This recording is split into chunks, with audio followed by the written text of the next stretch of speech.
ஐந்து கரத்தனை யானை முகத்தனை இந்தின் இளம்பிறை போலும் எயிற்றனை நந்தி மகந்தனை ஞானக் கொழுந்தினை புந்தியில் வைத்து அடி போற்றுகின்றேனே.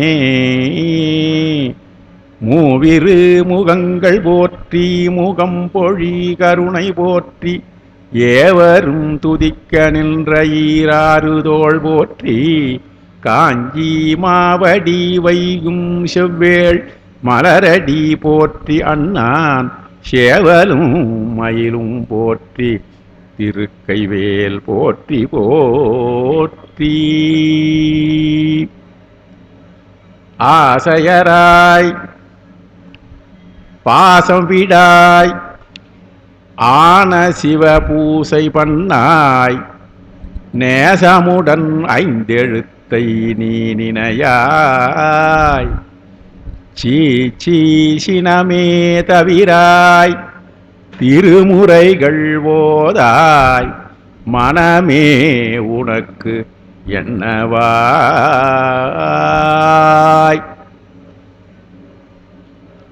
அன்பர் பெருமக்களே, எல்லாம் வல்ல இறைவனுடைய திருவுருளாலே இந்த தலத்திலே தொடர்ச்சியாக நடைபெற்று வருகின்ற திருமுறைகள் ஓதுதல், திருமுறை ஓதச் செய்தல், திருமுறை அடியாருடைய திருச்செவியின் மூலமாக அவர்கள் மனங்களிலே கொண்டு சேர்த்தல் ஆகிய 3 பணிகளையும் ஒரு சேர ஒரே பணியாக செய்து கொண்டிருக்கின்ற ஐயா அவருடைய திருவடிகளை வணங்கி மகிழ்கிறேன். அவருக்கு உறுதுணையாக இருந்து ஒல்லும் வகையால் இந்த பணி சிறப்புற உறுதுணையாக இருக்கின்ற அத்தனை பேருடைய திருவுள்ளங்களையும் வணங்கி மகிழ்கிறேன். இப்போ நான் பாடின பாட்டு சிவபோகசார பாடல், நம்ம திருமுறையோடு ஒத்து வருகிற பாடல். சில காரியங்கள்லாம் செய்ய முடியாது நம்மால். அந்த காரியங்கள்லாம் செஞ்சிருக்கிற ஞானிகளை அவன் சொல்லிட்டார். என்ன சொன்னார்? ஆசையராய். ரொம்ப கஷ்டம். நம்ம சொல்கிறது சுலபம், அதை கடைபிடிக்கிற போது ரொம்ப சங்கடங்கள் வரும். சரி, இப்போ என்னால் அதெல்லாம் முடியாதுங்க, இப்போ நான் குடும்ப கோட்டையாக இருக்கிறேன், ஆசையை விட முடியாது. சரி, பாசத்தையாவது விட்றியா? அது ஒன்றா யோசனை பண்ணுறேன். சரி, பாசத்தை விட்டுடுவான்னார். சரி, அப்புறம் கொஞ்சம் சரி பரவாயில்லப்பா, பாசம் சாமி சாமி சாமி பாசம் இப்போ இங்கேருந்து போன உடனே என் பேரன் வந்து என்ன வாங்கி அந்த தாத்தான்னு கேட்டாருனாக்கா, அவனை நான் டே போடா பாசத்தை நான் விட்டுட்டேன்னு சொன்னான்னாக்கா என்ன நடக்கணும்னு தெரியும். எங்கெல்லாம் இல்லறத்தில் இருக்கணும், அதெல்லாம் முடியாது. சரி, சிவபூசை பண்ணாய். சிவபூசை பண்ணாய்னாக்கா சிவபூசை பண்ணலாம். நட்டக்கல்லை தெய்வம் என்று 4 புஷ்பம் சாத்தியே சுத்தி வந்து மொனமன் என்று சொல்லும் மந்திரம், அந்த வரைக்கும் நம்ம சிவபூஜை பண்ணிடலாம். ஆனால் இங்க சொல்ற பாட்டு ஆன சிவபூசை,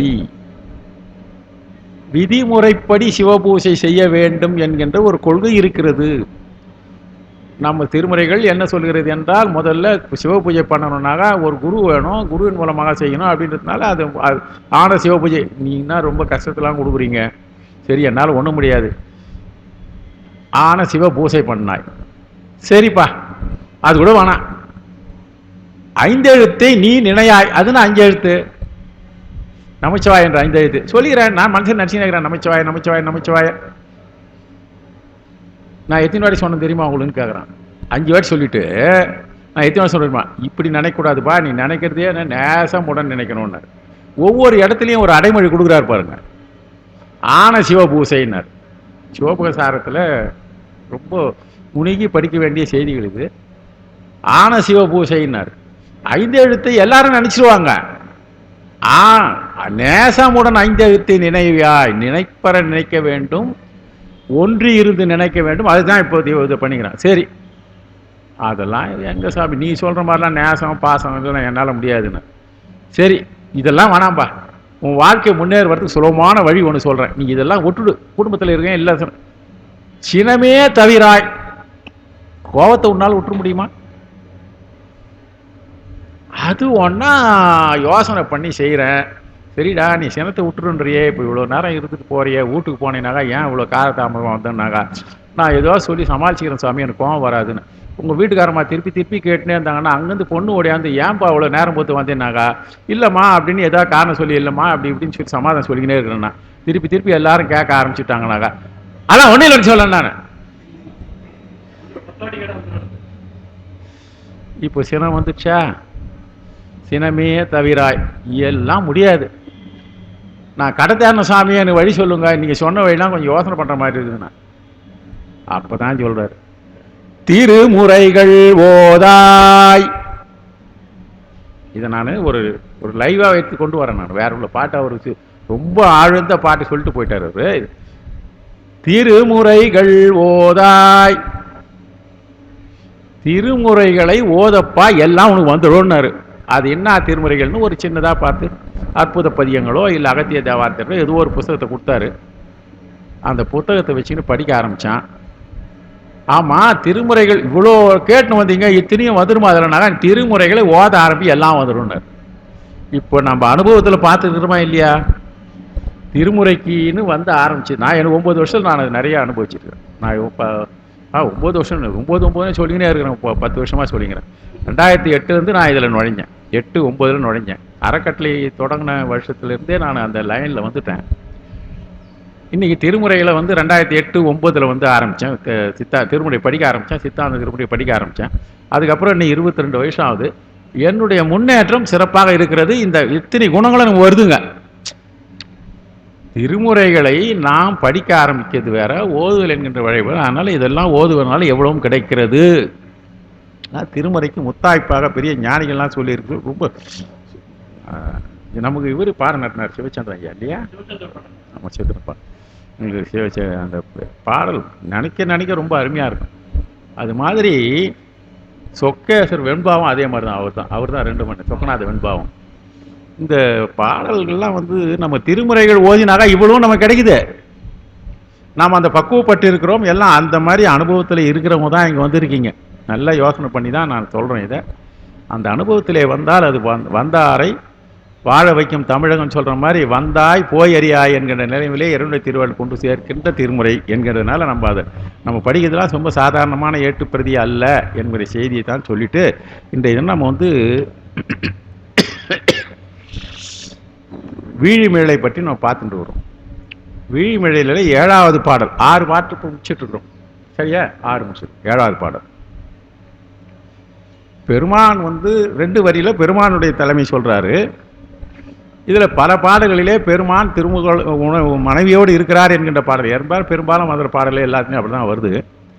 அந்த பெருமான் என்னவெல்லாம் காலில் என்ன அறந்தி கொண்டு இருக்கார் என்பதையும், அவர் யாரோடு இருக்கிறார் என்பதையும், அவர் இருக்கிற ஊர் எப்படிப்பட்ட ஊர் என்பதையும், அதனால் நமக்கு என்னன்னாக்கா அவரை அறிந்து கொள்ள வேண்டும் என்றாலும் எதுக்காக அறிந்து கொள்ள வேண்டும் என்றால் என்ன பலன் கிடைக்கும்னு சொல்கிறார். 4 வரியில் சுருக்கமாக சொல்கிறாரு.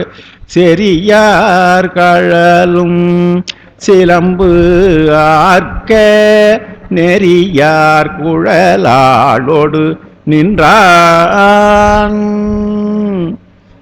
வெறியார் பொழில் வீழிமிழலை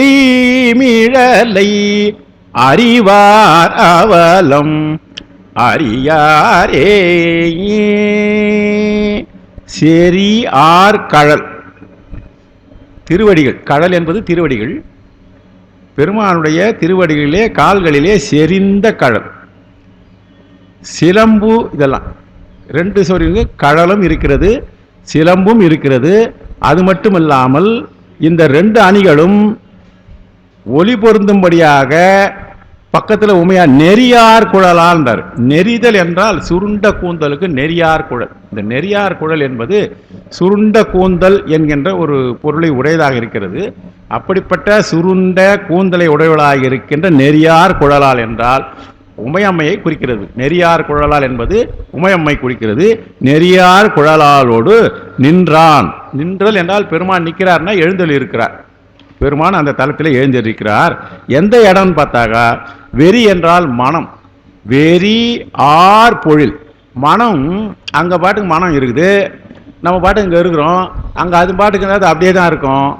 இங்கே நம்ம பாட்டு பண்ணால் அப்படி தான் நிற்கணும். ஆனால் அந்த மனமானது தொலைவிலே இருக்கிறவர்களை கூட ஆர்த்து என்றால் கமழ்தல், அடுத்தவர்களுடைய நாசிகளிலே சென்று அவர்களை இந்த பக்கத்திலே வருமாறு செய்தல் என்கின்ற அந்த வெறி ஆர் பொழில், வெறியார் பொழில் வீழி மிழலை, அப்படிப்பட்ட மனம் பொருந்திய மலர்களை உடையதாக இருக்கின்ற, பொழில்களை உடையதாக இருக்கின்ற, பொழில்னா சோலைகள், சோலைகள் உடையதாக இருக்கின்ற திருவிழி மிழலிலே, அந்த திருவிழி மிழலிலே வீற்றிருப்பற திருவிழி மிழலையை அறிவான் சொன்னார். திருவிழி மிழலையை மட்டும் அறிய வேண்டியதில்லை, அங்கே பெருமான் வீற்றிருக்கிறார், உமையம்மையோடு வீற்றிருக்கின்றார். உமையம்மையோடு வீற்றிருக்கின்ற பெருமானுடைய பெருமைகளையும் பெருமானை வழிபாடு செய்கிற முறைகளையும் ஒவ்வொரு பாடலாம் சொல்லிட்டே வராரு, எப்படி எப்படி செய்யணும்னு சொல்லினே வராரு. அந்த வகையிலே அதை பற்றி அறிந்தவர்களுக்கு அவலம் அறியார், இதை அறிந்தவர்கள் அதை அறியார். எதை அறிய வேண்டுமோ அதை அறிந்தால் எவை தேவையில்லாமோ அதை அறிய வேண்டிய அவசியம் இல்லை. திருவிழிமிழை தியானிப்பவர், இந்த அறிவார் என்றால் அவரை அறிவினாலே வழிபாடு செய்பவர்கள் அர்த்தம். அறிந்து கொள்ளுதல் என்றால் தெரிந்து கொள்ளுதல், அறிந்து கொள்ளுதல்னு விஷயம் இருக்கு. புத்தகத்திலே இருந்து திருமுறைகளை படித்து எல்லாருமே தெரிஞ்சுக்கலாம். நம்ம வீட்டில் இருக்கிற குழந்தைகிட்ட கொடுத்து இந்த பாட்டு படிக்கிறான்னாக்கா நம்மளோட நல்லா படிப்பான். அவனுக்கு கண் நல்லா தெரியும், எல்லாம் தெரியும், படிப்பான். எந்த மெட்டு போட்டு பாட்டு கேட்பான், அவன் எல்லாம் சினிமா மெட்டில் பாடுவான், அதுக்கு உண்டான டான்ஸ் கூட நல்லா ஆடுவான். ஆனால் நமக்காக செய்வான். ஆனால் அதில் இருக்கிற செய்தி அவனுக்கு அறிவானா? தெரிந்து கொள்ளுதல் வேற, அறிந்து கொள்ளுதல் வேற. அறிவினால் உணர்ந்து கொள்ளுதல். அதனால் அறிவார் என்றால் அறிவின் மூலம் அறிவுபூர்வமாக பெருமானை அறிந்து தியானிப்பவர்களுக்கெல்லாம் என்ன கிடைக்காது என்றால் அவளுக்கு அவலம் போகும். நான் நேற்றே சொன்னேன், எவ்வாறு சந்திரனுடைய ஒளி வர வர உலகத்திலே இருள் நீங்குகிறதோ, சூரிய ஒளி வர வர இருளானது இல்லாமல் ஒழிகிறதோ, அதுபோல பெருமானுடைய திருவருளுக்கு நாம் பாத்திரராகும் பொழுது சிறிது சிறிதான் நம்மிடத்திலே இருக்கிற அவலம் என்பது துன்பங்கள் பேரு. நம்ம உலகியலிலே துன்பங்கள் என்று பேரு. இன்னும் நல்ல அருள் நோக்கிலே பார்க்க போடுமானால் நமக்குடைய வினைகள், ஞானசம்பந்தருடைய பதிகங்கள் முழுவதுமே முதல் பதிகத்திலிருந்து அவர் தொடங்குகிறார். வினை நீக்கம் பெறுவதுதான் ஞானசம்பந்தருடைய பதிகங்களிலே ஒரு குறிக்கோளாக இருக்கின்றது. அதற்காகத்தான் அவர் இவற்றையும் செய்திருக்கிறார். இது இத்தலத்தை அறிவார் துன்பம் அறியார். இந்த தலத்தை அறிவார் துன்பம் அறிந்து கொள்ளுதல் என்றால் வழிபாடு செய்பவர்கள் அர்த்தம், தியானிப்பவர்கள் அர்த்தம்.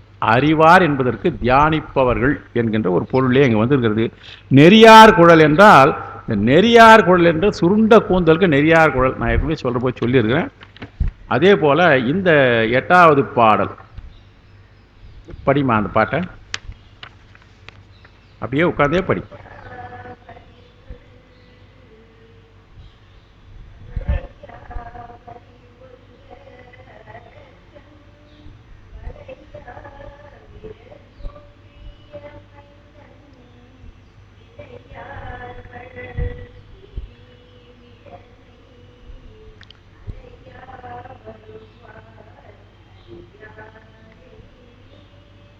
இப்போது இந்த வினை நீக்கம் பெறுவதற்கும் நம்ம பெருமானை வழிபாடு செய்வதற்குன்னா இன்னும் அவர் பெருமானையே உள்ள அந்த ஆலயத்துக்கு வரும்போதே ஏகம்பா ஏகம்பா கட்சி ஏகம்ப பெருமானே ஏகம்ப பெருமானே புலம் வரும்போதே ஏகாம்பரம்னு சொல்லி கிளம்புறலாம் இருக்கிறாங்க.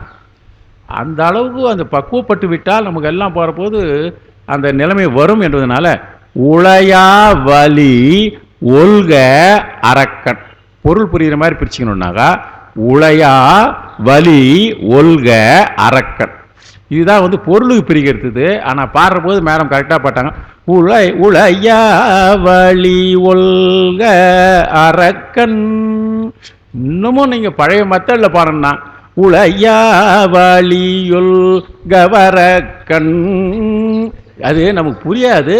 அப்படி படித்து அதுதான் யாப்பு இலக்கணம் பிரித்து போட்டுருக்காங்க பாருங்கள். ஆனால் இன்னைக்கு இருக்கிற ஓதுவார்கள்லாம் விஸ்தாரமாக பண்ணி அப்படியே பொருள் புரிகிற மாதிரி அதில் சர்க்குரு அசைக்கிறதுக்கு ஆள் சர்க்குரு போல் பண்ண முடியாது. இந்த பழைய ஓதுவார்கள்லாம் என்ன பண்ணுவோம்னாக்கா இப்படி ஒரு பாடிட்டு பொரியிற மாதிரி பாடுவார். தர்மபுரம் இது சாமிநாதன் பண்ணுவார்னா முதல்ல அதில் இருக்கிற மாதிரி யாப்பில் பாடிட்டு அதுக்கப்புறம் அர்த்தம் புரிகிற மாதிரி பாடுவார். அதெல்லாம் ஒரு ஸ்பெஷாலிட்டி. சர்க்குரு இல்லை இவர்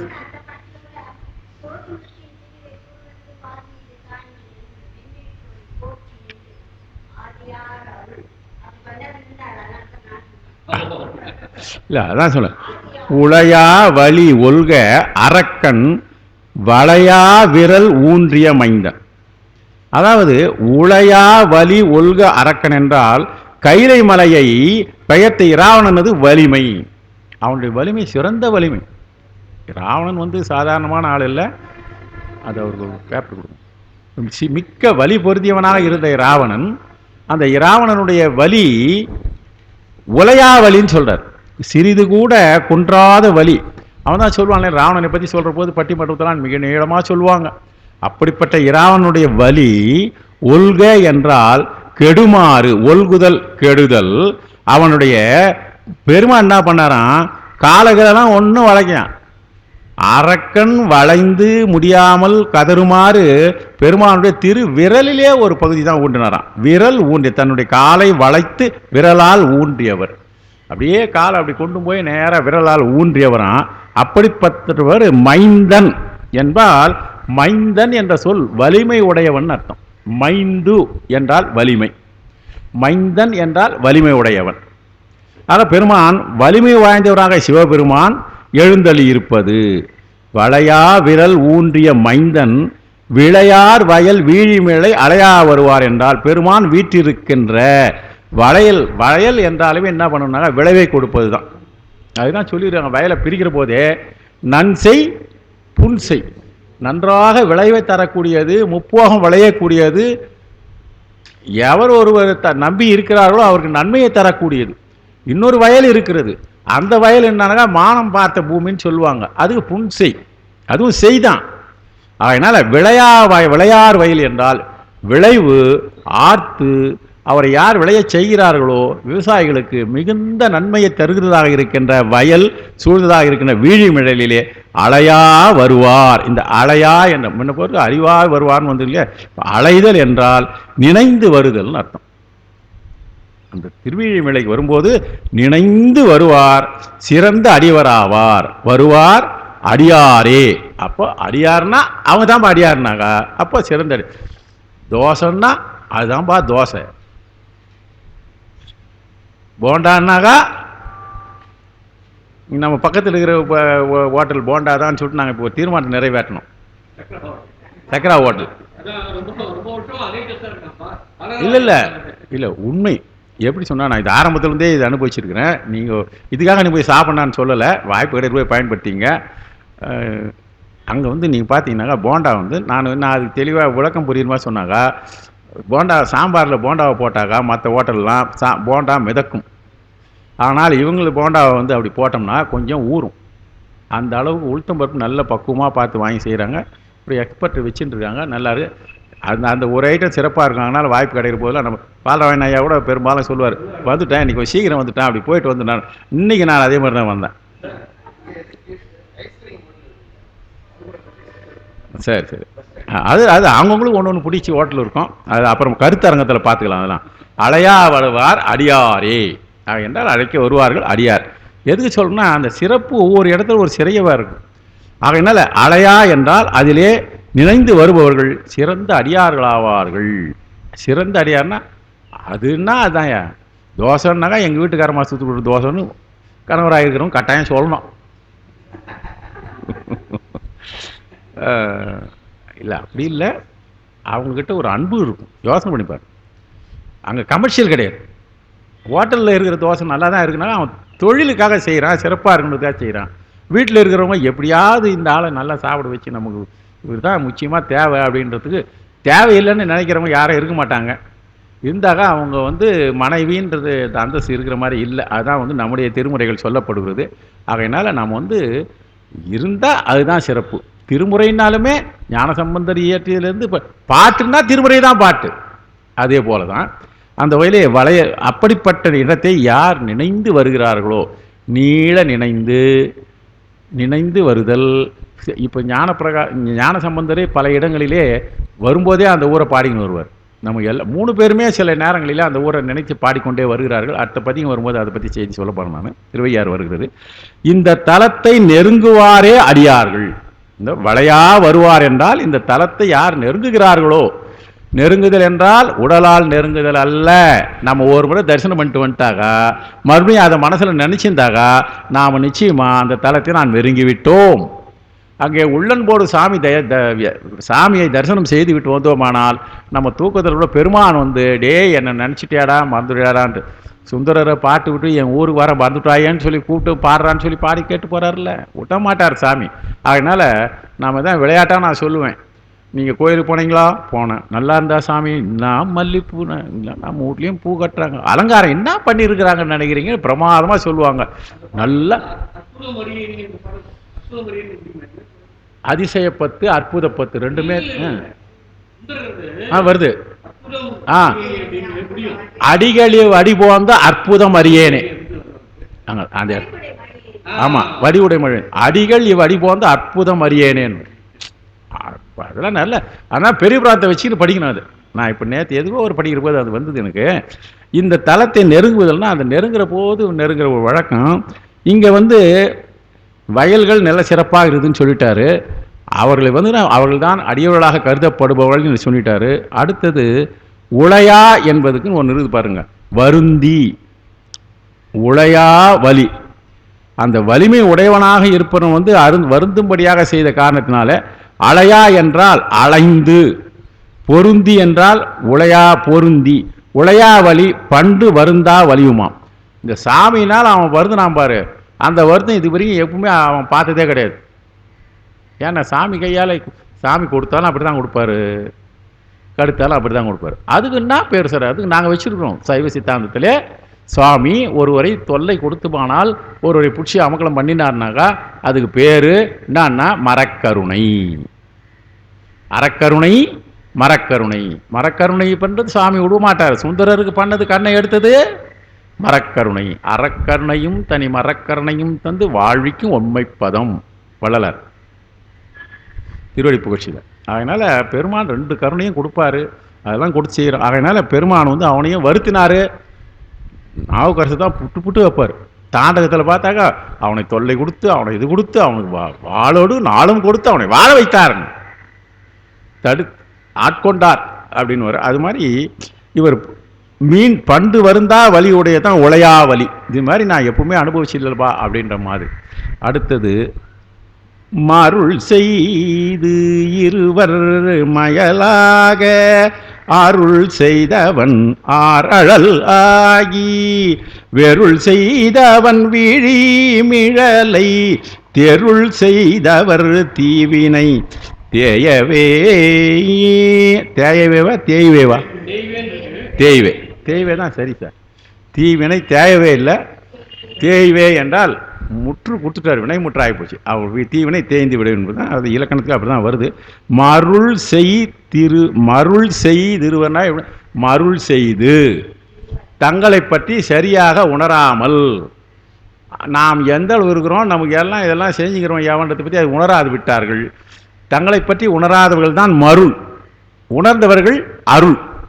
ஆக இவர்கிட்ட மருள் செய்து இருவர், அந்த இருவர் என்ன ஒப்பட்ட சண்டை போட்டவங்களாக இருக்கிற ரெண்டு பேர் யாருன்னா பிரம்மாவும் விஷ்ணுவும் மயலாக தானே சிறந்தது தானே அந்த ஆசை பாசம் சொன்ன பார்த்தீங்களா, அந்த மயலாக அருள் செய்து அவர்களுக்கு பெருமான் திருவருள் செய்து, அந்த திருவருள் செய்வதற்காக பெருமானை என்ன ஆனார் என்று பண்ணானாக்கா ஆறலாகி திருவருள் செய்தார். இப்படி பாருங்க, ஆர் அழலாகி மருள் செய்து இருவர் மயலாக அருள் செய்தவன்.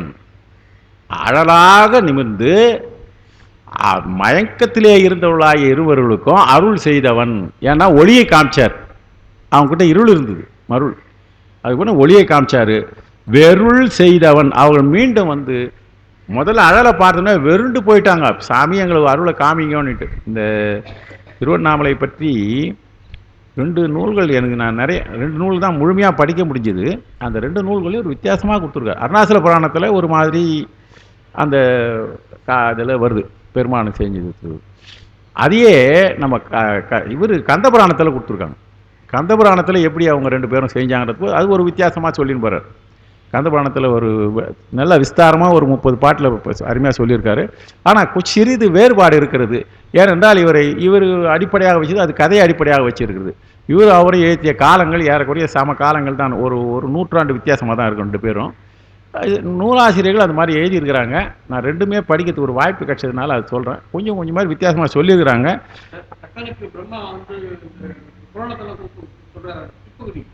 அது இல்லை, அங்கே இல்லை, இந்த கடைசியில் வருது 11 அந்த இப்போ புக்கு இருக்குது கந்தபுராணத்தில் 11வது இதில் காண்ட 12வது புக்கில் வருது, கடைசி புக்கில் வருது, 10வது புக்கில் தான் வருது. இது முனிவர் அது சிவபெருமானுடைய பெருமைகளாக அவன் நிறைய இழிவாக சொன்னான் ஒவ்வொன்றையும். இதெல்லாம் இது பண்ணி கிடறா இவர் போய் சொல்லினா அதுக்கு வந்து ததீசி படலம், ததீசி உத்தரப்படலம்னு ஒன்று இருக்குது. ததீசி படலத்தை ததீசி முனியோடைய வரலாறுலாம் சொல்லின்னு வராரு. அதுக்கப்புறம் அவரை வந்து அவன் கேட்குறான், அந்த சூரபன்மன் வந்து சூரபன்மன் கேட்குறான், இதெல்லாம் செஞ்சுட்டு உங்கள் சிங்கமுகாசுரன் தான் பேசுகிறேன், உங்களாம் ரொம்ப மோசமான ஆளாக இருக்கிறா, இதெல்லாம் செய்ய இதெல்லாம் பெருமையா அவங்க சாமி பற்றி சொல்லிங்கிறேன்னு ஒரு. அதுக்கு இவர் சொல்கிறார், தாருகாவனத்து இருடிகள் காலத்தில் அவர்கள் செய்த யாகத்திலேருந்து வரும்போது பெருமான் என்னெல்லாம் புலித்தோலையா ஆலையா போத்தாரு, கறி உயா போர்த்தாரு என்றதுக்கும் சூலத்தை என் கையில் கொண்டாருன்றதுக்கும் மொத்தத்துக்கும் அதான் ததீசி உத்தரப்படிலம் படித்தோம்னாக்க பல வரலாறுகள் நமக்கு தெரியும். அதுதான் சொல்லுவானே. அதுக்கு பின்னால் கடைசியில் வருது அது.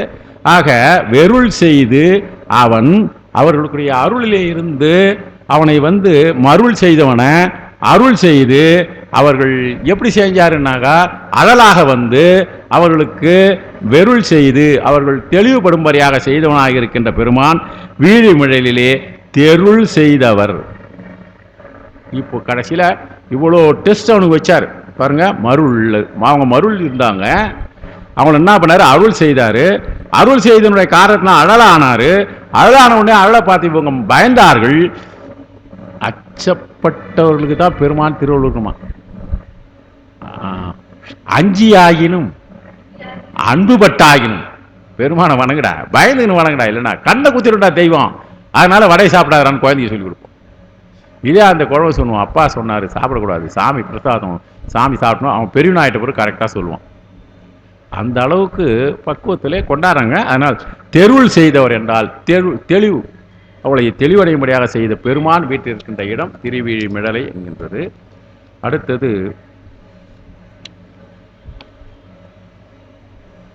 இருள் மருள் செய்து மயலாக மாலுமயனும் அஞ்ஞானத்தால் மயங்கினார்கள். மயக்கம் வருவதற்கே காரணம்னாக்கா ஞானத்துக்கு எதிராக இருப்பது அஞ்ஞானம், அந்த மருளுக்கு அஞ்ஞானம். வெருள் செய்தவன் என்றால் அவர்களை முதல்ல என்ன பண்ணாரு, தீயை காட்டிய. வெருள் என்பது வெருட்டுதல்னு பேர். அந்த வெருட்டு தான் வெருள் செய்தல். வெருள் செய்தல் என்றால் வெருட்டுதல், தெருள் செய்தவன்னா தெளித்தவர்கள். சாமி எவ்வளோ அளவு இருக்கிறார் பாருங்க. மருளில் மயங்கி இருக்கிறவனை அருள் பண்ணி அவனுக்கு ஒரு பயத்தை உண்டாக்கி அதுக்கப்புறம் அவனை வந்து தெளிய வச்சிருக்கிறார். இந்த வேலை நமக்கு எல்லாம் செஞ்சுதான் இருக்கிறாரு.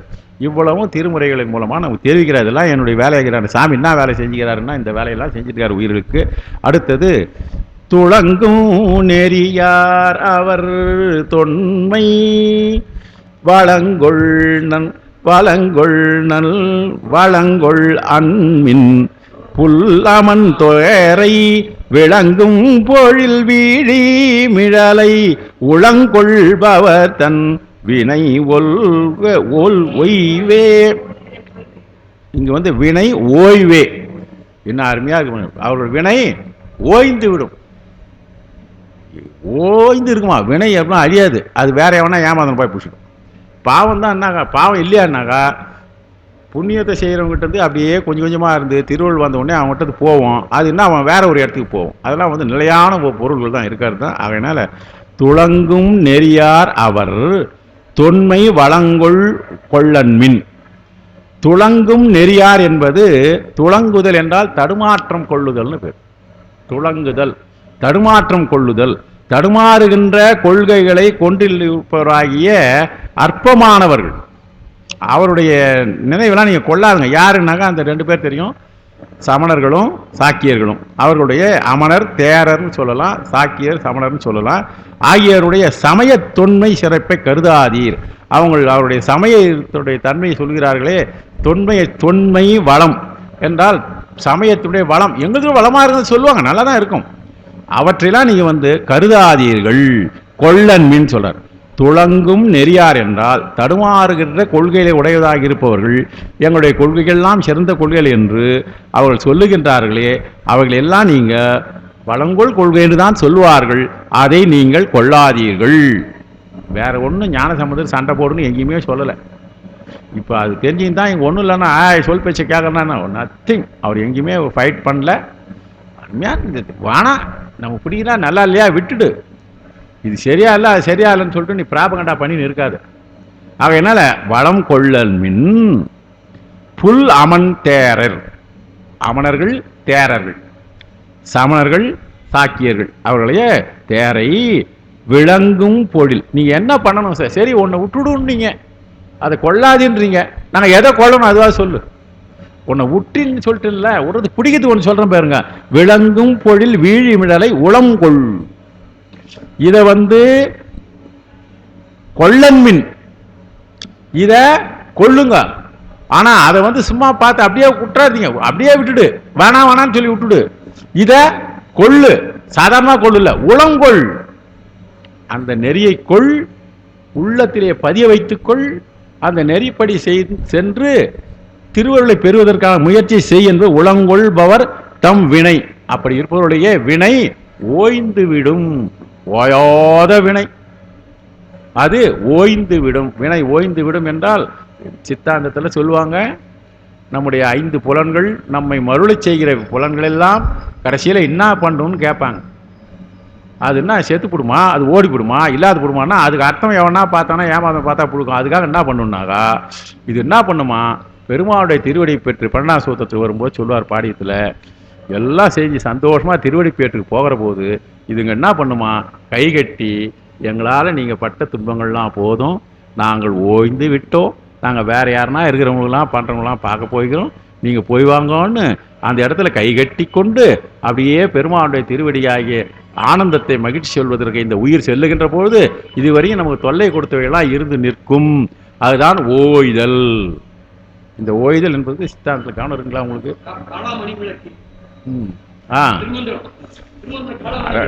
அதாவது சித்தாந்தத்தினுடைய தெளிவு எதே தான் எந்த நூல்லையும் அவ்வளோ பல விதமாக சொல்லியிருக்கிறாங்க. பாடி நாட்டுற போது ஐயா நல்லா சொன்னார். இதை இவரு சொல்லுவார், சிவச்சந்திரன் ஒரு 2 கிளாஸ் எடுத்தார். இறந்த பிறகு உயிர் என்ன ஆகிறதுன்னு சொல்லிட்டு ஒரு கிளாஸ் எடுத்தார். ரொம்ப நல்லா எடுத்தார். அந்த மாதிரி நேரத்தில் இந்த மாதிரி செய்திகள்லாம் நிறைய சொன்னார். அதனால இந்த பெருமான் கடைசியாக பதிகத்தில் ஒரு கொடுத்துட்டார், பெருமானை உளங்கொள்ளுங்கள், உளங்கொள்பவருடைய வினை ஓயும். ஞான சம்பந்தருடைய பதியங்கள் வினை இல்லாமல் செய்வதற்குத்தான். நீங்கள் எந்த டாக்டர்கிட்ட போய் மருந்து சாப்பிட்டாலும் ஆகாதுங்க.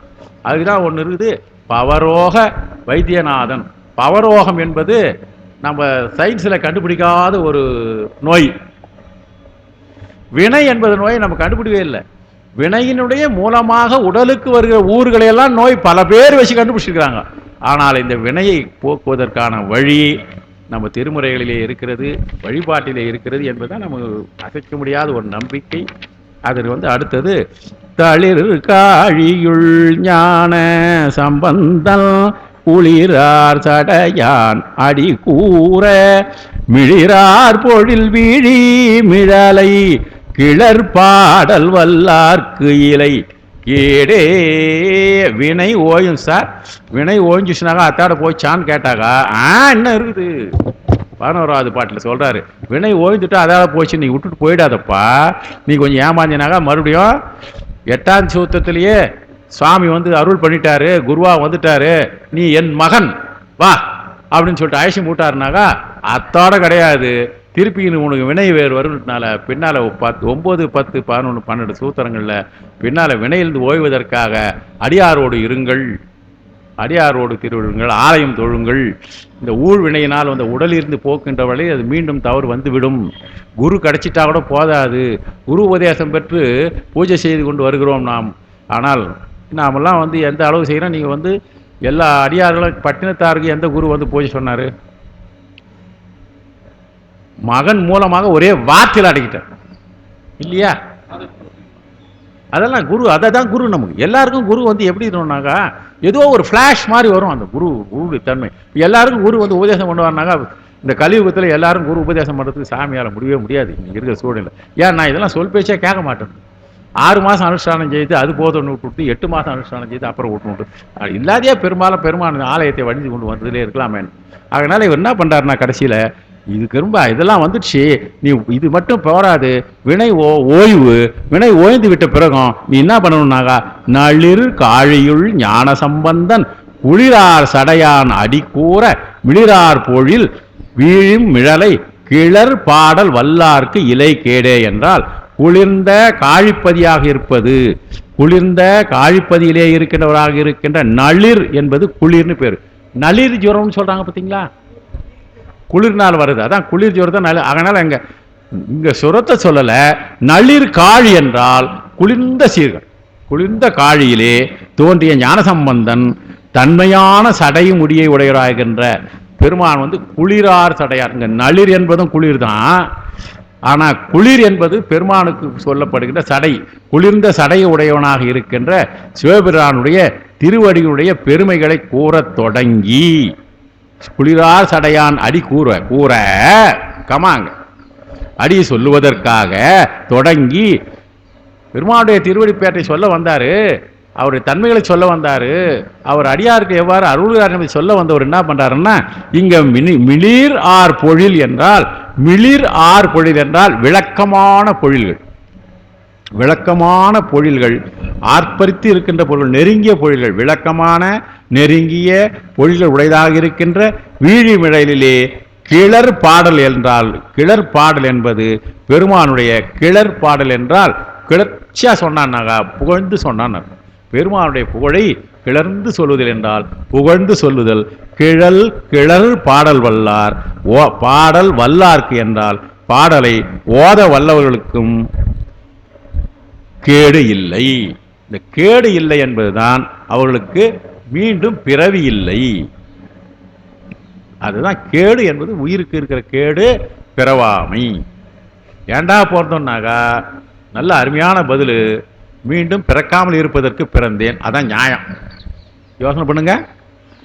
மீண்டும் மீண்டும் பிறப்பதற்கு பிறந்தாக்கா அது ஒன்றும் பிரயோஜனம் இல்லை. ஏன்டா நீ பிறந்தான்னு கேட்டாக்கா, நான் ஏன் பிறந்தேன்னு ஒரு கேள்வி கேட்டுனே இருப்பார். நான் நல்ல வேலை 11th படிச்சுட்டு இருக்கிற போது ஒரு வாட்டி போய் கேட்டுருந்தது. பெங்களூரில் ஒருத்தர் கேட்டுகிட்டே இருப்பார். குடும்பத்தில் ரொம்ப தொல்லை வரும்.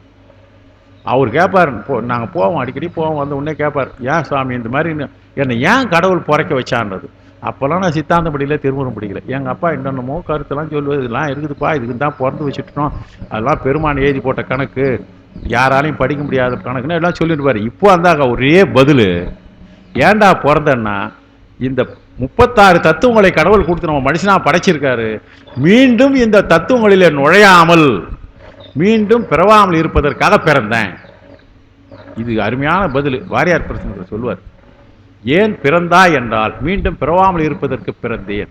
என்ன சாமி இப்படி சொல்றீங்களேன்னாக்கா, இந்த உடலை வச்சு பெருமானுடைய திருவுருளை பெறுவதற்காக அதான் சொல்றாரு, கிளர் ஆட வல்லார்க்கு வினையை நல்லபடியாக கழித்து விடு.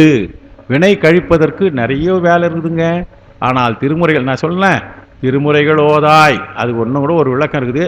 திருமுறைகளோ தாய்.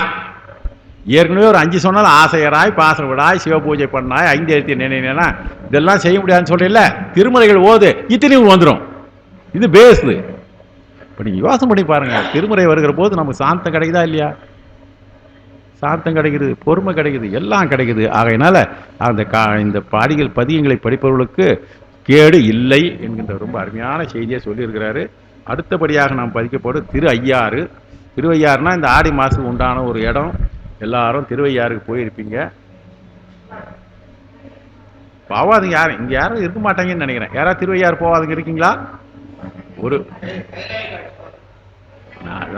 நான் திருவையாறு போயிருக்கீங்களான்னு கேட்டேன். 5 முறை போவாதுங்க ஒன்றா கேள்வி கேட்டால் யாருனா நான் 2 முறை தான் போய் 3 முறை போனேன்னா.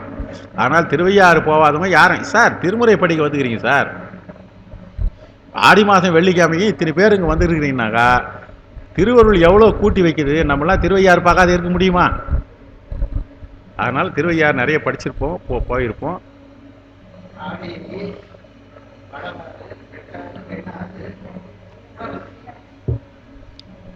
சரி, திருவையாறு என்ற தலத்தை பற்றி நம்ம ஏற்கனவே இப்போ முதல்ல 1ஆம் திருமுறை இப்போ தான் திருவையாறு பதிகம் வருகிறது.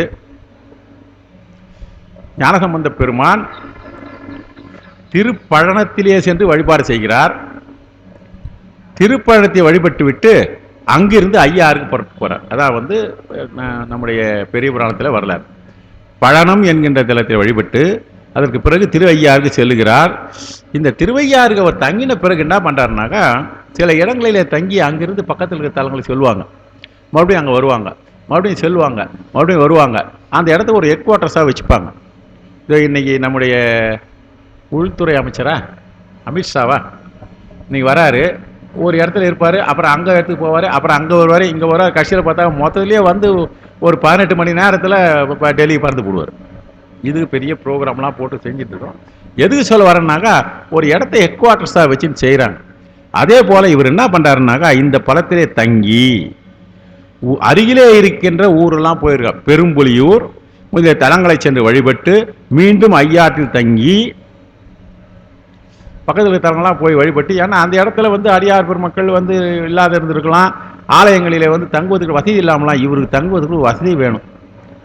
ஏன்னா இவருடைய குலம் வந்து அந்தனர் குலம், நித்திய பூஜை செய்யணும், வேள்வி செய்யணும். இது அந்த காலத்தில் அருமறை மரபின் வழா அந்தனர், அந்தனுக்குரிய 6 தொழில்கள், அதை தவறாமல் நித்தியமும் கடைபிடிக்க வேண்டும். இவ்வளவும் செய்வதற்கு வாய்ப்பு இருக்கிற இடங்களிலே செல்வார்கள், அதுகளே செல்லாமல் இருப்பார்கள். அதனால் இவர் அங்கே தங்கி அங்கிருந்து என்ன பண்ணார், வடதிசை பக்கமாக திரும்புகிறாரு. அங்கேருந்து நோக்கி திருப்பின்னு வடதிசையிலே இருக்கின்ற, வடதிசைனா வடக்கு பகுதியில் அந்த தலத்துக்கு வடக்கிலே இருப்பதாக நெய்த்தானும் மழபாடி நோக்கி செல்றார். எங்கேருந்து வராரு, பழனத்திலிருந்து வராரு, திருவையால் தங்குறாரு, பக்கத்தில் இருக்கிற சில தலங்களிலே சென்று வழிபாடு செய்கிறாரு. அங்கிருந்து நெய்த்தான மழைபாடிக்காக நோக்கி பயணம் செய்கிறார். இது அந்த இடத்துடைய எக்ஸாக்ட் கொடுத்துருக்குறது. 2198வது பாடல், தட் இஸ் ஞானசம்பந்தருடைய பாடல்களில் 300வது பாடல் இந்த தலத்துக்கு உரியது. எங்கே இருக்கிறார் பாருங்க, திருவையாற்றிலே. ஏன் பாருங்க, திருவையாற்றுக்கு இவர் வருகிறார். திருவையாற்றுக்கு இவர் வருகிற பொழுது இவருக்கு வரவேற்பு எப்படி கிடைக்குது பாருங்க. மாட நிறை மணி வீதி திருவையாற்றினில் வாழும் மல்கு தொண்டர் நாடு உய்ய புகழிவர் ஞான போனகர் வந்து நன்னினார் என்று. அர்த்தம் புரியும் உங்களுக்கு, நான் சொல்லலை. உலகம் உய்தி பெறுவதற்காக பெருமானால் இங்கே சிவபாகவத இருதனுடைய மனைவினுடைய திருவயிற்றிலே உலகம் உய்தி பெறுவதற்காக நாடு உய்ய புகழிலே வந்து அவதரித்தவராக பெருமான் அவர் வருகின்ற பொழுது அங்கே இருக்கிற தொண்டர்கள்லாம் திருவாயூரின் வான்மையில் இருக்க நிறைய மல்கு தொண்டர், ஏராளமான தொண்டர்கள் ஆடலோடு பாடல் ஆரா அணிமூதூர் அடைய, பாடல் இவற்றோடு சேர்ந்து பெருமானை வரவேற்று சொல்கிறார்கள். அவர்கள் அங்க வந்து என்ன பண்ணாராம், அலங்காரம் செய்து, வீதிகளெல்லாம் நல்லா அலங்காரம் செய்திருக்காங்களாம். நீடு மன களிப்பினோடு எதிர்கொள்ள அடியார்கள்லாம் வரவேற்பு கொடுக்குறாங்க. இப்போ கொஞ்சம் நேரத்துக்கு முன்ன எப்படி ஒலிகள்லாம் இருந்து தொடங்கிறதுக்காக எல்லாரும் வாங்க வாங்க வந்து வாங்கி போங்க அப்படின்றதுக்காக தான் அவங்க கொடுத்துருக்குறாங்க. தொடக்க விழாவுக்காக செய்கிற மங்கள் ஒலிகள் கொடுக்குறாங்க. அது மாதிரி வழிபாடு செய்து அவங்க கூப்பிட்றாங்க. பெருமான் பார்த்தாரு. பெருமான் அந்த இடத்துல ஏறக்குறைய அந்த இடத்துல அவருக்கு வந்து நித்தில யானம் என்றால் முத்துப்பந்தல், அவருக்கு இது முத்துப்பந்தல் கொடுக்குறாங்க. சிவிகையில் இருக்குது. நித்தில யானம் என்றால் முத்து சிவிகையிலிருந்து நீங்கி கீழே இறங்கி உட்காந்துங்கிறேன். இப்போல்லாம் ஒரு இடத்துல ஏன் கேட்குறீங்க, இந்த சில இடங்களில் வரவேற்பு கொடுக்கணும்னு சொல்லிவிட்டு இது போடு அது போடணும், அடியார்கள்லாம் வந்து சூழ்ந்த பிறகு தான் அவங்களுக்கு கிட்ட வரும்போது தான் மேலே ஏறி உட்காந்துக்கணுன்றான். எங்கேயோ நீ மேலே ஏறி வந்தவங்க அடியார்கள் வந்துட்டாருன்ற போது கீழே இறங்கினார் ஞானசம்பந்தர். நித்தியானத்தின் நீங்கி அதிலே இருந்து கீழே வந்து, இதில் வந்து ஒரு குறிப்பு, ஞானசம்பந்தர் அந்த இடத்துல வந்து 5 பதியங்கள் பாடியிருக்கார். அந்த தலத்துக்குரிய பதியங்களாக 5 பதியங்கள். நாவுக்கரசர் நிறைய பாடியிருக்கிறார். நாவுக்கரசர் 12 பதியங்களை பாடியிருக்கார். அடுத்தது சுந்தரர் வந்து ஒரே ஒரு பதியம் தான் அந்த தலத்துக்கு பாடியிருக்கார். இந்த தல வழியாக இருக்கின்ற புத்தகம் தனியாக வச்சுருந்தாங்கன்னாக்கா அதில் தெரியும். இருந்தாலும் இங்கே வந்து இது நம்ம ஊரில் வந்து நால்வர் நற்பணி மன்றத்தில் ஒரு அருமையாக தொண்டு செஞ்சிருக்கார் ஒருத்தர். அது விஷயம் நான் அந்த புத்தகம் எடுத்தனாக்கா எந்தெந்த தலத்தில் எத்தனை பேர் பதியம் பாடுறோம் அதில் ஒரு பாட்டு கொடுத்து கரெக்டாக அதை எடுத்து அடையாளம் போட்டனாக்கா கரெக்டாக கண்டுபிடிச்சிடும். அவர் பேர் கூட சதாசிவம் தான். கேள்விப்பட்டீங்களா? பிள்ளையார்பாளையத்தில் அணைஞ்சோ சொல்கிறேன். நான் பெரும்பாலும் நம்ம அறக்கட்டளையோட பேசோடு சொல்லுவேன், காஞ்சிபுரத்தை காப்பாற்ற வந்த 3 சதாசிவம்னே சொல்லுவேன். இவங்க 2 பேர் இப்போ நமக்கு தெரியுது, அவங்களாம் எப்படி நம்ம திருமுறைகளுக்கு செஞ்சுருக்கிறாங்க தெரியும். இன்னொரு சதாசிவம் இருந்தார், அவர் இப்போது இல்லை. அவருடைய பிள்ளைகள்லாம் இப்போ வந்து சரவண ஆறுமுகம் சிஓஸ் ஆஃபீஸரோட தொடர்பு இருக்குது, கேள்விப்பட்டீங்களா? அவருடைய மகன் தான் அது. இன்னொரு பையன் வந்து அந்த இந்த கோயிலில் வந்து பூஜை பண்ணிட்டு இருக்கான், நடராஜன் அவருடைய மகன். இன்னொரு பையன் வந்து சிஓஸ் ஆஃபீஸர் ஒர்க் பண்ணினான், சம்பந்தம். சரவணன் அவருடைய தம்பி அவங்க அண்ணன் வந்து சம்பந்தம்.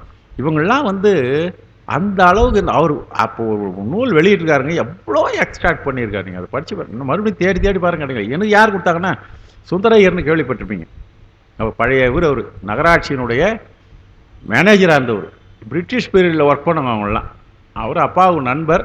அவர் அப்பா ஞாபகமாக ஒன்று வச்சு அந்த புத்தகம் அப்படி சொல்லி கொடுத்தாரு. ஆனால் ரொம்ப யூஸ்ஃபுல்லாக இருக்குது. இப்போ எந்த தளம் வேணும்னாலும் எந்த தளத்தில் யார் யார் எத்தனை பதிகம் பாடிக்கிறான்னு கிளீனாக கொடுத்துருவார். எதுக்கு சொல்ல வரேன்னா அது மாதிரியான நால்வர் நட்பு மன்றம்லாம் அவ்வளோ அருமையான தொண்டுகள்லாம் செஞ்சுருக்கிறாங்க. இப்போது ஏதோ ஒரு ஆண்டுக்கு ஒரு முறை புத்தகங்கள் வெளியிடுறாங்க, ஏதோ செய்கிறாங்க. காலம் அந்த மாதிரி ஆயிடுது. இந்த காலத்தில் ஒரு சின்ன வேலை செய்யணும்னா கூட கஷ்டமாக இருக்குது. அதனால் அந்த இடத்துல இருந்து நித்திய ஆழத்தில் இறங்கி போகிறாரு. அப்படி இருக்கிற போது இந்த 2 பதிகங்களை பற்றி இப்போ பதிகிற பதிகம் இருக்குதுல்ல, இப்போ நம்ம படிக்க போகிற பதிகம், இந்த பதிகமும் புலனைந்தும் பொறிகலங்கி என்கின்ற பதிகம் ஞானசம்பந்தர்.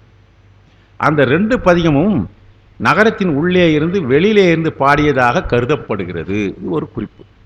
புலனைந்தும் பொறிகலங்கி என்பதும் இந்த இப்போ படிக்கிற தக்கராகத்தினுடைய பதிவகமும் அவர்கள் வெளியே இருந்து பாடியதாக ஒரு கருத்து நிலவுகிறது. அதுக்கப்புறம் அந்த ஊரை பற்றி சொல்ல வேண்டியதில் எல்லாம் போயிட்டு வந்துருக்கீங்க. இருந்தாலும் ஒரு குறிப்பு. அவர் என்ன சரி இறங்கினார்ல சாமி என்ன பண்ணார்? இறங்கி அங்கேருந்து கூடவே நடந்து வரார் அடியாரோட கூட சேர்ந்து. மணி வீதியும் கடந்து அந்த நல்ல வளமான இருக்கிற பூமி மால் அயனுக்கு அரிய பிரான் மண்ணும் கோயில் அணிநீடு கோபுரத்தை அணிந்து அந்த கோபுரத்தை வழிபாடு செய்து இறங்கி பெருமான கோயில் எப்படி கோயில் வரவான்றது நம்ம செஞ்சிருக்காங்க. எல்லா இடத்துலையும் இவங்க அப்படி தான் செஞ்சாங்க. இறங்கி உள் எய்தி அளவில் காதல் தனியாத கருத்தினோடு தம் பெருமான் கோயில் வலம் கொண்டு வீதி மாட வீதி வளம் அங்கிருந்து ஆலயத்தின் வெளிப்பிரகாரம் உள்ளே போகிறாரு. அந்த கோயிலையும் வளம் கொண்டு சார் என்ன வயசு இருக்குன்னா இப்போ அவருக்கு ஒரு 9 வயசு தான் இருக்கும். அவர் இதில் போகிறபோது 10 வயசுன்னு ஒரு கணக்கு சொல்லியிருக்காங்க. தட் இஸ் சமணர்களை இது பண்ணுற போது பாடினால மதுரையில் அந்த இடத்துல அவருக்கு 10. அதுக்கப்புறம் அங்கேருந்து அப்படியே யாத்திரை செஞ்சு வந்து கடைசியில் திருமணம் போது 16 வயசு. திருவொற்றியூரில் வரும்போது 16 வயசு ஆகிப்போச்சு. எந்த அளவுக்கு அவங்களுடைய 16 வயசில் எப்படி அவர் நடந்து எப்படி வளம் வந்திருப்பாருன்னு மனசில் கனவுல நினச்சி பார்த்தாக்கா நாமளும் அந்த இடத்துக்கு போகிறோமே, செருப்பு போட்டுக்கணும் நடக்கிறதுக்கு ஒரு மனசு வருமானு பாருங்கள். இன்னும் சில அடியார்கள் செருப்பே அணியாது இருந்துக்கு ஒரு அடியார்கள்லாம் இருக்கிறாங்க. அவர்களுக்கெல்லாம் பெருமான் திருவுருள் இருக்குது, நமக்கெல்லாம் இல்லை.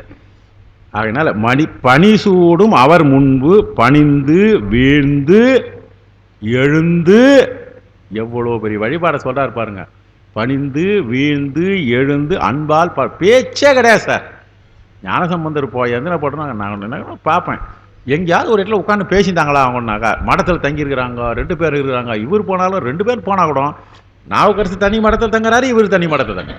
எப்போவாது கொஞ்ச நேரம் பேசியிருப்பாங்க. என்ன பேசியிருந்தாங்கன்னே தெரியல. ஒரு இடத்துல மட்டும் பேசி இந்த செய்தி ஒன்று வருது.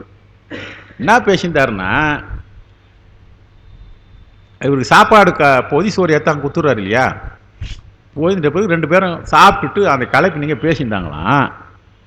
அப்படியே கண்ணு தூக்கம் வருமா நீ படுறான்னு சொல்லிட்டு அப்புறம் சாமி படுத்துக்கு பாடினாராம்.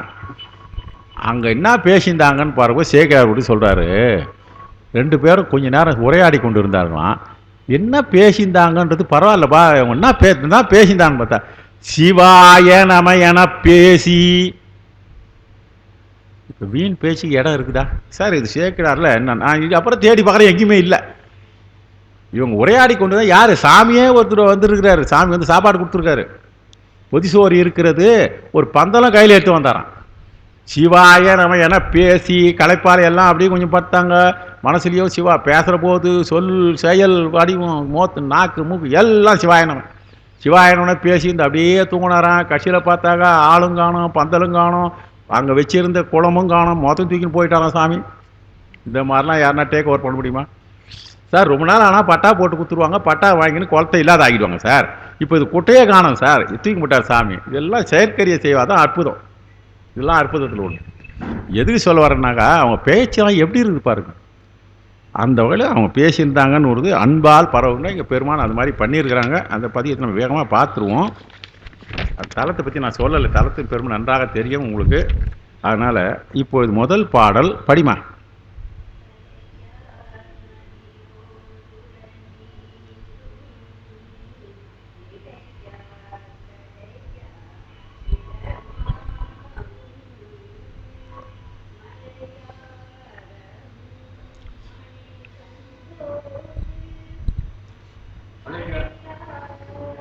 புனல் சேர்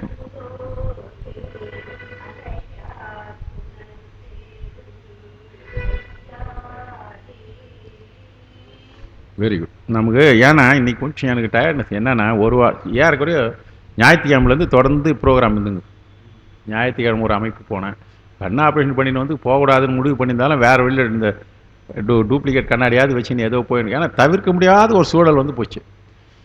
அது இன்றைக்கி இன்றைக்கோட 3 மணிக்கு வந்து நாங்கள் இது படிக்க போகிறோம், அபிராமி அந்தாதி கோயிலில் படிக்க போகிறோம், கொஞ்சம் வந்துட்டு போங்களான்னாரு. எனக்கு 4 மணிக்கு நான் விட்டுன்னு எனக்கு ப்ரோக்ராம் இருக்குதுன்னா சும்மா தொடங்கி வச்சுட்டு போங்க, 3 மணிலாம் ரெடியாக இருக்கும். 15 பேர் உட்காந்துருச்சுங்க, எல்லாம் லேடிஸு.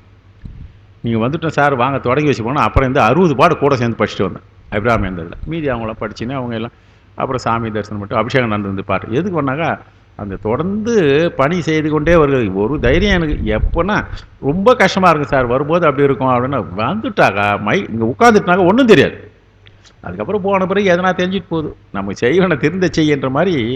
அது மாதிரி கலைப்பு கொடுத்தாலும் பெருமான் அவர் திருவுள் புரிகிறார், இது வரைக்கும் கொண்டு செலுத்துகிறார் என்பது தான். என்ன பண்ணுறார் பாருங்க, கலையார் மதியோடு உற. மதி கலை உடையது, ஒரே கலையை பொருந்தியதாக இருக்கின்ற மதியோடு உற நீர் என்றால் சீரிப்பாய்கின்ற தன்மையை உடையதாக இருக்கின்ற நீர், அதாவது கங்கையையும் ரெண்டுத்தையும் ஒன்றால் சேர்ந்து வைத்து கொண்டு நிலையாக இருக்கின்ற சடையாக. இந்த ரெண்டுமே ஒன்று அழிஞ்சு போடுவோர்னு பயத்தில் வந்து உட்காந்துங்க. வெளியில் போனாக்கா தக்க என்னுடைய சாபம் வந்து ஒன்றுலதாயிடும். அது அடுத்தது இது வந்து என்ன பண்ணிடுது, ஓடினே இருக்கிறது, அதையும் உட்கார வச்சு ரெண்டுமே நிலையாக இருக்குமாடி தன்னுடைய சடையிலே வைத்து கொண்டு இருக்கின்ற பெருமான், நிலையாக சடையிலே இருக்கின்ற சடையே உடையவனாக இருக்க பெருமான். அவர் இருக்கின்ற இடம் எது என்றால் அந்த இடமானது மலை ஆரமும், மலையிலே இருந்து வந்ததாக இருக்கின்ற முத்துக்கள், மலையிலே இருந்து வந்திருக்கின்ற முத்துக்களாலாகிய ஆரமும், மாமணி என்றால் சிறந்த மணிகளையும், மணி என்றாலே நவரத்னங்களை தான் குறிக்கும், முத்துக்களும் நவரத்ன மணிகளும், அடுத்தபடியாக மணியாரமும், சந்தோடு என்றால் சந்தனமும், எல்லாம் பெருமான். சந்தோடு அலையார் புனல். சார் அந்த இடத்துல இருக்கிற ஐயாறுல வருகின்ற நீரினுடைய தன்மைக்கு எவ்வளோ சார், அதில் முத்துக்கள் வருகிறது, மணிகள் வருகிறது, இவளெல்லாம் ஒன்றா சேர்ந்து அலைகளை ஒரு சேர அடித்து விடுகின்ற தன்மை உடையதாக இருக்கின்ற ஐயாரிலே இருக்கின்ற பெருமான் விரும்பி இருக்கின்ற இடமாகும். ஆனால் ஐயாரில் இருக்கிற பெருமான் இங்கே தளத்தில் எல்லாம் சார் நீங்கள் நேற்று ஒன்று சொல்கிறீங்க, இன்றைக்கி அது சொல்கிறீங்க, எது தான் சார் எங்கே தான் விரும்பி இருக்காருனாக்கா இங்கே நம்ம பெருமான் இங்கே விரும்பி இருக்கிறார். 4 மணிக்கு வந்துடுவார் கரெக்டாக, நம்ம 4 மணிக்கு வந்துடுவார்.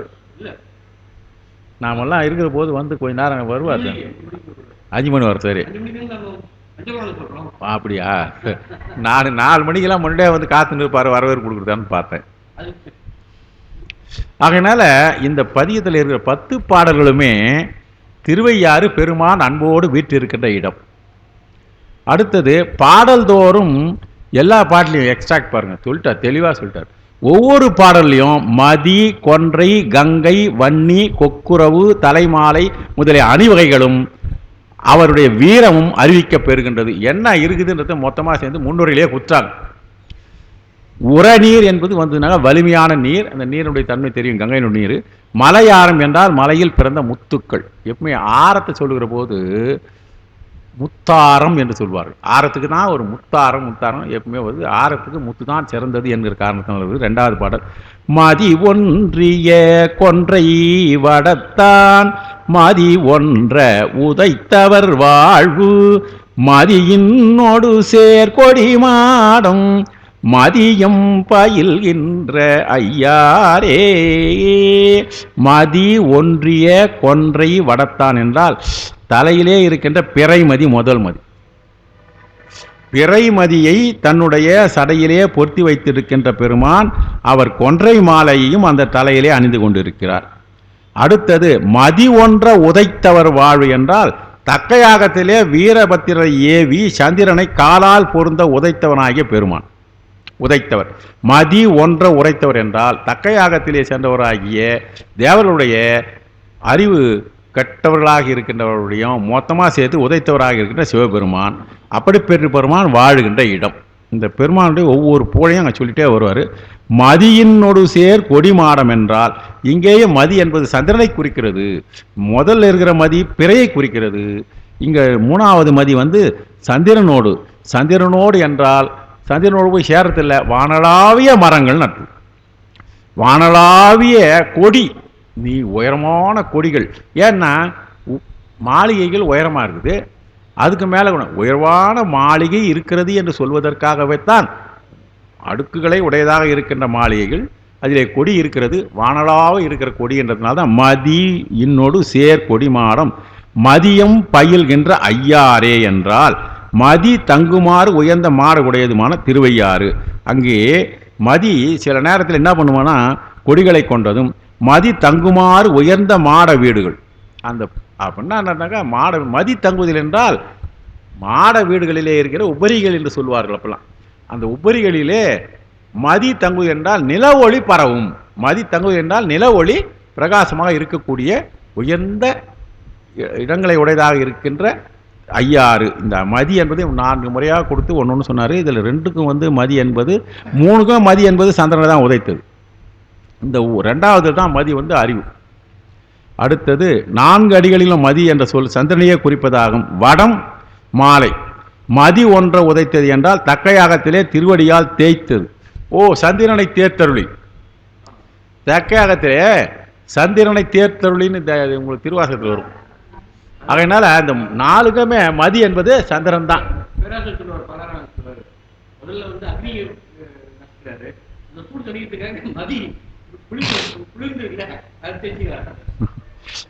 அது நயம். அது அடுத்தது கொக்கின் இறகினோடு வன்னி புக்க சடையாக்கு இடமாகும்.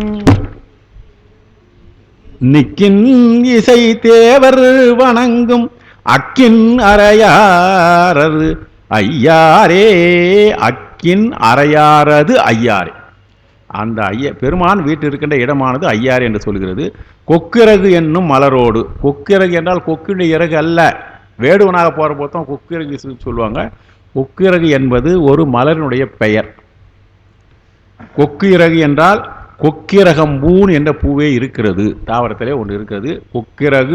கொக்கிரகு சூடி கொலைமொழிவாளி ஈமத்தாடி பிஞ்சகா பித்தா அரண்மால் உருத்திரா ஆலகாலா பிரபலேந்திசா ஒட்டியூர்த்தியாக உருக்குமார் பேரா வேதாரணியா கும்பகோணேசா. சிவபெருமானுடைய பேருக்கு இது வந்து இதில் வருது, நிகண்டில் வருது, சூளாமணி நிகண்டு. பெருமானுடைய பேருக்கு வரிசையாக வந்துட்டே போவோம் அந்த பாட்டு. அதனால் கொக்கு இறகு என்பது இங்கே வந்து ஒரு கொக்கு இறகம் பூ. இன்னொன்று, ஒரு சில காலங்களிலே பெருமான் கொக்கிறகையும் சூடி போகிறார். வேடுவனாக வேஷம் போடும்போது கொக்கிறகு சூடின்னு போகிறார். அதுவும் இருக்கிறது. 2த்தையுமே அவர் பால் மாறாத 2த்தையும் சொல்லிட்டார். பூவும் இருக்கிறது. சில நேரங்கள் தான் அது கொக்கிறகு போட்டும் போகிறார் சாமி, எல்லா நேரத்திலும் அது இல்லை. ஆகையினால கொக்கிறகு என்னும் மலரோடு வன்னி பச்சிலைகளும், வன்னியோடு சடைமுடியை உடையவருக்கு இவருடைய இடம், இவருக்கு உரிய இடமாவது ஐயாறு. 8 திசைகளிலும் வாழும் தேவர்களால் வாங்கப் பெறுவது. ஐயாறு தலம் நம்ம மட்டும் போய் வணங்கதில்லை, தேவர்களாலும் வணங்கப் பெறுகின்ற தலம். சங்குமணிகள் கட்டிய இடையனை உடையவருமான அப்பெருமான் திருவையாறாகும். இங்க சங்குமணியை கட்டிய இடைன்னு வருகிற போது இந்த கொக்கிறகு என்பது டேலி ஆகிய போது இல்லை. சங்குமணியை கட்டிய இடை பெருமான் எப்போ சங்குமணி எல்லா நேரமே கிடையாது, அவருக்கு ஒரு வேஷம் போடுற போது தான் வரும்.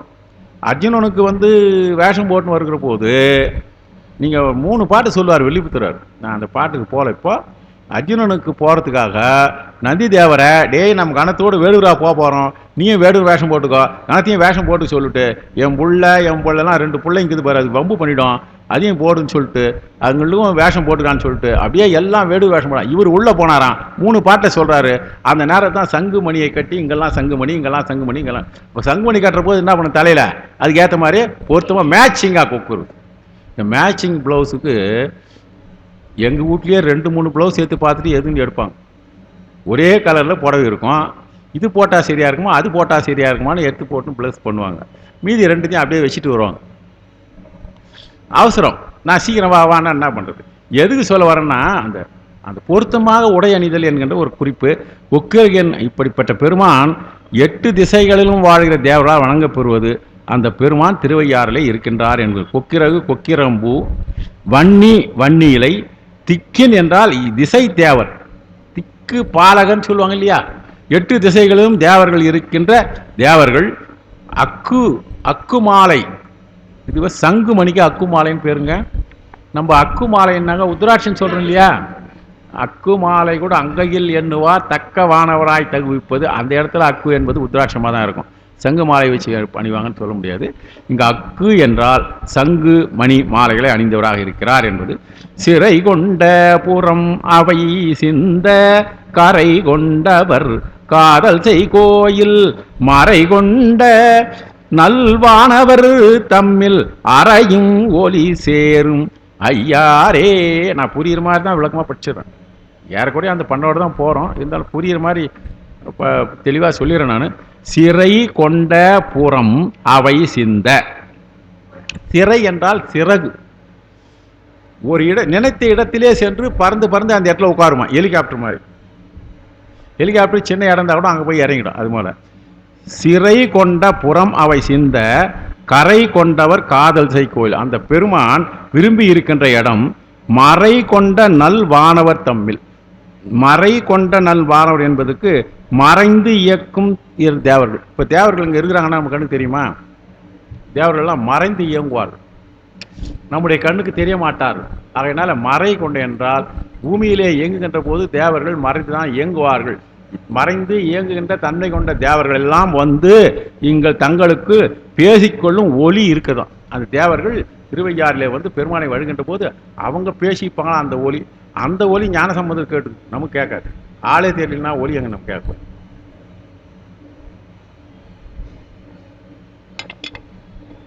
தேவர்கள் சதாசர்வ காலம் வந்து வழிபாடு செய்கிறார்கள் என்ற ஒரு கருத்துக்கு.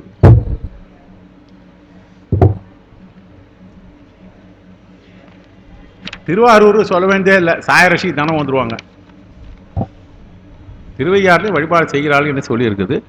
உமையாள் ஒரு பாகமதாக சமைவார் அவர் சார்விடமாகும் அமையார் உடல் சோதர முத்தம் அமையா வரும் அந்தன் ஐயாரே.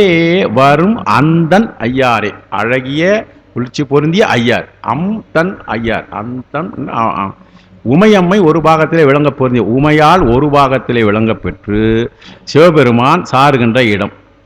ஒரு பாகமாக உமையம்மையை சமைத்து வைத்து கொண்டிருப்பதாகிற பெருமான் இருக்கிற பாகம், அவர் சார்ந்து இருக்கிற இடம், அவர் மிக பொருந்தி சார்தல் என்றால் எங்க பொருந்தி இருக்கின்ற இடம். அப்படிப்பட்ட பெருமான் அமையார் உடல் சோதர முத்தம். இங்க அமையார் என்பது அமையா என்றால் பொருந்தி இருக்கின்ற இடம். அவர் சோதர உடல் சோதர முத்தம் அமையா வரும் அந்தன் ஐயாரே என்றால் அந்த மூங்கில்களிலே இருந்து வருகிற முத்துக்கள், மலையிலே இருந்து மூங்கில் இருக்கும், மூங்கில் முத்து பிறக்கமிடம் சொல்லிட்டு அந்த ஒரு பாட்டில் வந்து அந்த முத்தம் இந்த முத்தம் சரியா வரும் நிறைய சொல்லிடு. அதில் வந்து பிள்ளைத்தமிழில் ஒரு இடம் முத்து, அந்த முத்து அந்த முத்து இந்த முத்து நிறைய வரும். அது மாதிரி இந்த கழையிலே இருந்து வருகிற முத்து ஒரு வகையான முத்து. அப்படிப்பட்ட மூங்கில்கள் முத்துக்களை சொரிய அவை காவிரி ஆற்றிலே பொருந்தி வருகின்ற குளிர்ந்த திருவையார். ஏன் வருதுன்னாங்க, முத்துக்களோடு வந்த முத்துக்கள் ஏதாவது குளிர்ச்சி உடைய தெரியுங்களா? முத்து மாலை அணிந்தால் குளிர்ச்சி வரும்னு சொல்லிட்டு ஒரு சாஸ்திரம் இருக்கிறது. அதனால சமைதல் என்றால் பொருந்துதல்னு அர்த்தம். தலையின் தொடை மாலை அணிந்து கலை கண்டதோர் கையினர் சேர்வாம் நிலை கொண்ட மனத்தவர் நித்தம் மலர் கொண்டு வணங்கும் ஐயாரே. நிலை கொண்ட மனத்தை இப்போ ஐயாரை சொல்லினே வந்தார். பெருமான் நாங்கள் சேர்ந்து இருக்கிறாருன்னாரு. ஏன்பா பெருமான் அந்த இடத்துல அவ்வளோ மகிழ்ச்சியாக இருக்கிறாருன்னா தேவர்கள் வணங்குறாங்கன்னு சொன்னார். அதுக்கப்புறம் அங்கே சொல்கிறாரு, ஐயாரில் இருப்பவர்கள்லாம் மலர் கொண்டு நித்தம் வணங்குகின்றது. ஐயாற்றிலே இருப்பவர்கள் நித்தம் மலர் கொண்டு வணங்கும் ஐயாறு எப்படிப்பட்ட மனத்தை உடையான்? நிலையான ஸ்டடி மைண்ட். பெருமான் ஒருவர் தான் நம்முடைய வினையிலே இருந்து நம்மை மீளக்கூடியவர் என்று நிலை கொண்டவர் மனத்தவர். நித்தம் மலர் கொண்டு வணங்கும் ஐயாரே. பெருமானை வணங்கத்துக்கு நம்ம சொல்லி இதுதான் போன பதிவுலையும் சொல்லி எல்லா பதிவும் தான் சொல்லுது. மனசையும் நிலையாக வச்சுக்கணும், நித்தமும் வணங்கணும், மலர் கொண்டு வணங்கணும், இவ்வளோ சொல்லிடுறாரு. அவர் பெருமான் எப்படி பண்ணார்? தலைக்கு தலைமாலை போன்றவன் என்று சொல்லுகிற வகையிலே தலையின் தொடை மாலை அணிந்து, தலை மண்டை ஓட்டினால் உண்டாகிய மாலை அணிந்து, கலை கொண்டதோர் கையினர், கலைமானை கையிலே கொண்டு இருக்கிறார். கலை என்பது இங்கே மானின் ஒரு வகையான மானினுடைய இனங்களிலே ஒன்று. அப்படிப்பட்ட பெருமானுடைய கலை என்பது ஒரு வகையான மானின் ஒரு வகை. நிலை கொண்ட மனத்தவர் என்றது இறைவனுடைய திருவடியின்கண் நிலைத்த மனமுடைய அடியார்களை குறிப்பிடுது. வரம் ஒன்றிய மலரோன் தன், வரம் ஒன்றிய மலரோன் தன் சிரமொன்றை அறுத்தவர் சேர்வாம், வரை நின்றி இழிவார் தரு பொன்னி அறவம் கொடு சேரும் ஐயாரே. பெருமான் வரம் ஒன்றிய மலரோன் தன் சிரம் ஒன்று. வரம் பெற்றவனாக இருக்கின்றவன் மலரோன் என்றால் மலர் என்றாலே தாமரை குறிக்கும். மலர் என்றாலே தாமரை குறிக்கும். அங்கே மலரோன் என்றால் தாமரை மலர் மேல் விளங்குகின்ற பிரமன். அவன் தலையிலே ஒன்றை அறுத்தார். அது வரலாறு நன்றா தெரியும் உங்களுக்கு. பிரமனுடைய ஒரு சிரத்தை அரைந்து வைத்திருக்கின்ற பெருமான் வரம் ஒன்றிய மலரோன் தன் சிரம் ஒன்று அறுத்தவர் சேர்வாம் என்றால் விரும்பி இருக்கின்ற இடம். அது என்ன ஊருன்னா வரை நின்று அழி. இப்போ காவிரி நதி மேலேந்து வருகிற போது தான் அருவி ஆர்ப்பரித்து கொட்டும். மேலேந்து விடுற போது தான் அருவி என்ன பண்ணோம்? ரொம்ப ஆர்ப்பரித்து கொட்டும். அப்படிப்பட்ட மலையிலே இருந்து விழுகின்ற அருவி ஆர்ப்பரித்து அதனால் உருவாகின்ற பொன்னி என்கின்ற காவிரி நதி அரவம் கொடு என்றால் ஒலியோடு பொருந்தி வருகின்ற திருவையாறு. அரவம் என்றால் ஒலி, ஆரவாரம் என்று பெயர். வரம் ஒன்றியவர் தான். வரம் ஒன்றினால் ஒன்றும் இல்லை. வரம் வாங்கின பிறகு தான் பெருமானை டெஸ்ட் பண்ண பார்க்குறாங்க. வரை ஒன்ற எடுத்த அரக்கன் சிரம் அங்கம் நெறித்தவர் சேர்வாம், விரையின் மலர் சேதகு விரையின் மலர் மேதகு பொன்னி நிறை தன்னொடு சேரும் ஐயாரே. வரை ஒன்றை எடுத்த அரக்கன் நன்றாக என்னது? கைலை மலையை ஒரு சேர பெயர்த்து விடுகிறோம் என்று பலாபலத்தோடு கொண்டு 10 தலையோடு தோன்றணும். அவனுடைய சிரங்களும் பிற அங்கங்களும் சிதறுமாறு. சிரம் அங்கம் நெறித்தவர். சிரம் தலைகள், அங்கம் உடல், நெறித்தவர் சிதறுமாறு நெறித்தவரா. அப்படிப்பட்ட பெருமான் எழுந்தருளிக்கின்ற இடம், அவர் சேர்ந்து இருக்கின்ற இடம், மனம் பொருந்திய மலர்களை கொண்டு புண்ணிய நதியாகிய காவிரி. இந்த காவிரி பாயத்தை எவ்வளோ சொல்றோம்? ஏன்னா அந்த இடமா ஐயாரே பேர் இருக்கு.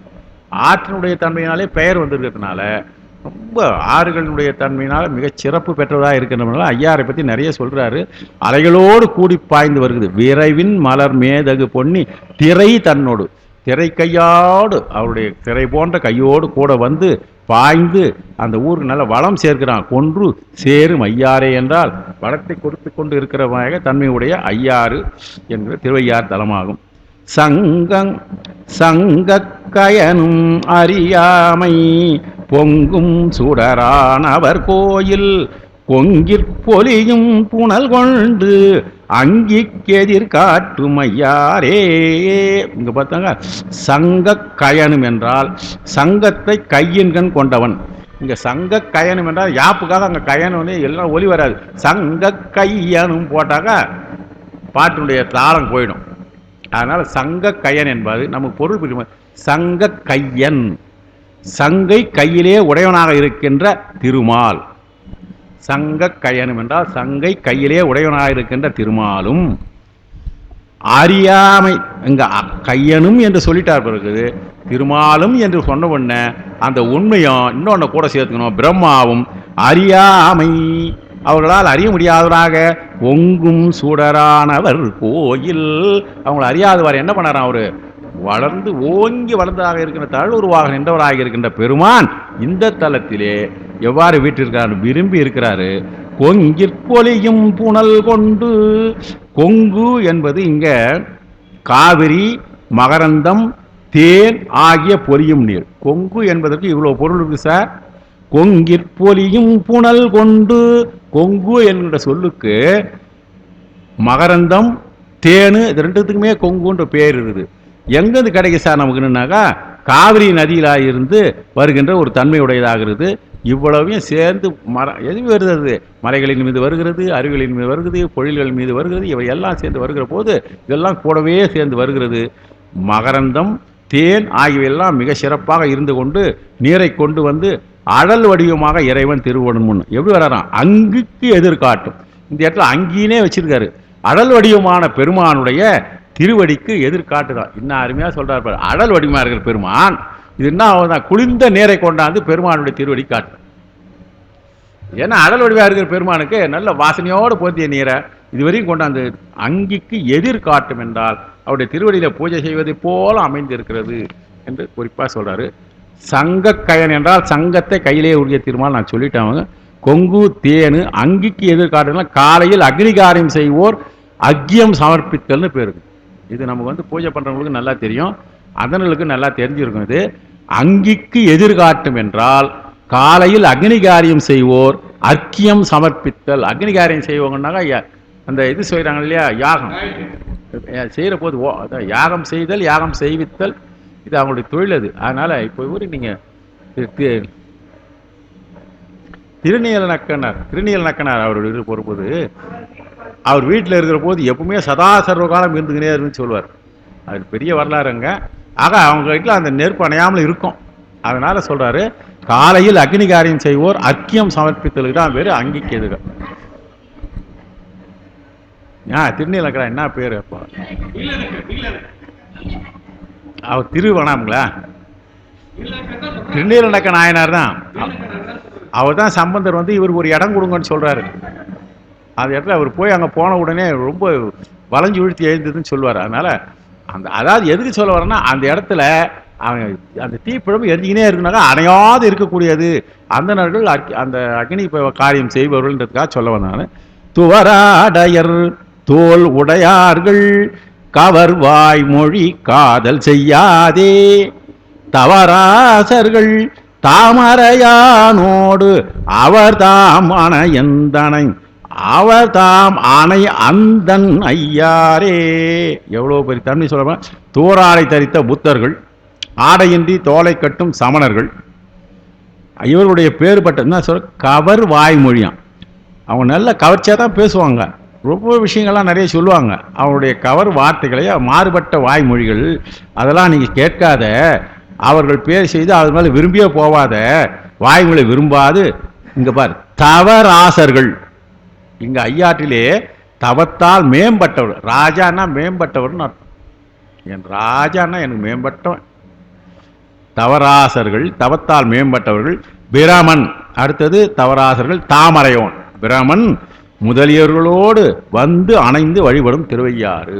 தவத்தால்னா தவசிகள் என்றால் வழிபாடு செய்கிறார்கள், முனி பொங்கவர்கள் பேர். தவத்தால் வழிபடுவர்கள்லாம் முனிவர்கள். பிரம்மன் ஆகியோர் வழிபடுகின்ற தலம். அந்த இடத்துல போய் நீ அங்கே போய் சேரம்பா.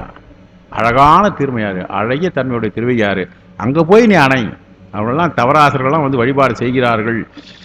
கவர்வு என்பதற்கு கபடம்னு அர்த்தம்.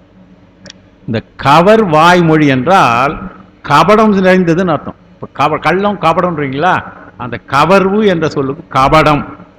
தவராசர்கள் என்றால் தவத்தில் மிக்க முனிவர்கள். தாமரையான் என்று பிரம்மன் நல்லா தெரியும். அடுத்தது கலையார் கழி கலி காழியர் மன்னன் நலமாதரு ஞான சம்பந்தன் அலையார் புனல் சூழும் ஐயாற்றை சோலுமாலை வல்லார் துயர் வீடே.